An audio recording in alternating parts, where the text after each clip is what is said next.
Hey, Highpoint family, it is Pastor Caleb, and today is December 10th. We hope you're having a blast in this journey. Why don't you go ahead and share online about something that God is doing in your own life? We would love to hear about how this is helping you grow in your faith. Today, we'll be looking at Luke chapter 1, verses 46 through 55. Here's what the scriptures say. And Mary said, "My soul glorifies the Lord, and my spirit rejoices in God, my Savior. For he has been mindful of the humble state of his servant. From now on, all generations will call me blessed, for the Mighty One has done great things for me. Holy is his name. His mercy extends to those who fear him from generation to generation. He has performed mighty deeds with his arm. He has scattered those who are proud in their innermost thoughts. He has brought down the rulers from their thrones, but has lifted up the humble. He has filled the hungry with good things, but has sent the rich away empty. He has helped his servant Israel, remembering to be merciful to Abraham and his descendants forever, just as he promised to our ancestors." Mary on the road to Bethlehem. The journey would have been a lot more pleasant if her excitement wasn't building. Almost 9 months pregnant was not the most comfortable situation to be in, and traveling on a donkey over rough terrain while at the end of one's pregnancy was certainly not a relaxing experience. Despite it all, though, Mary was excited to see her baby boy, as she looked up and saw Joseph guiding the donkey down the rocky path as he made his way to Bethlehem. For days they had been traveling, and as they climbed the elevation towards Bethlehem, she could see Joseph getting weary, but he didn't complain. He kept a smile on his face, kept asking Mary if she was okay and if there was anything he could do for her. She had married him, a good man, and they were about to have a wonderful son. What a journey they had been on over the last several months. Mary thought about her visit to Elizabeth that seemed so long ago. How excited Elizabeth was to be pregnant, and it was fun to see her radiant smile as she had carried her son, John. What was Yahweh up to? He was coming to rescue his people, and he had chosen these two young women to be part of his mysterious plan. Yahweh was going to show mercy to the Jews, even though they were not deserving. On one hand, you had the religious leaders who were weighing the people down with the law and making it impossible for anyone to please Yahweh, no matter how many sacrifices that they made. At the same time, the king was off in his harem, hiding from people and placating the Romans. No matter what he built for the Jewish people, it would not wipe away the bondage he had created for them.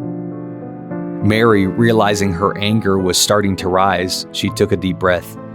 Only a few months before, she had accepted the way things were. She had accepted that the religious leaders were guiding people the way that Yahweh had intended. But since her visit from the angel, the growing child in her womb, and the words the Spirit had spoken to her, she was beginning to sense something more clearly. She had come to realize how far away from Yahweh they had all become. Yahweh wasn't being oppressive. He was gracious. He wasn't demanding. He was loving.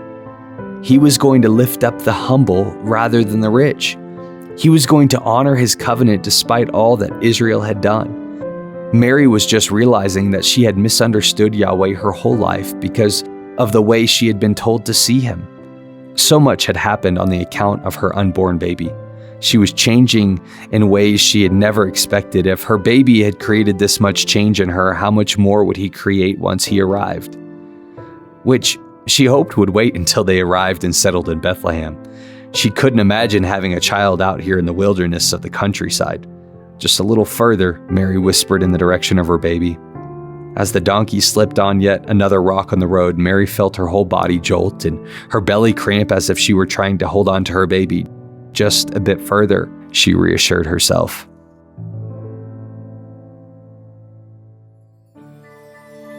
What does this mean for you and me?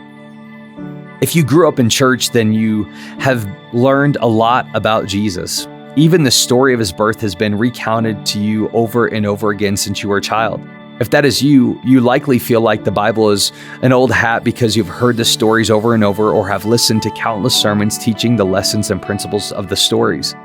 Maybe you didn't grow up in church and you've grown up with some sort of perspective on church and God that is contrary to what you are discovering in this Christmas journey that we are on together. Regardless of how you arrived here, whether growing up in the church or without the church, I guarantee you there is something about God and Jesus and the Bible that you think that are true that is actually inaccurate.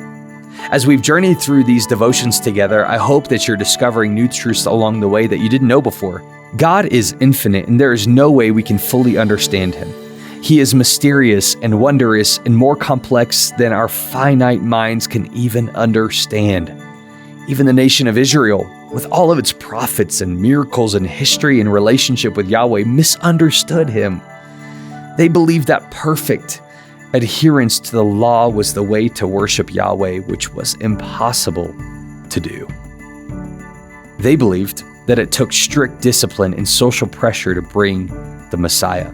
They believed that the Messiah would be a great king to overthrow the Romans. They couldn't have been more wrong.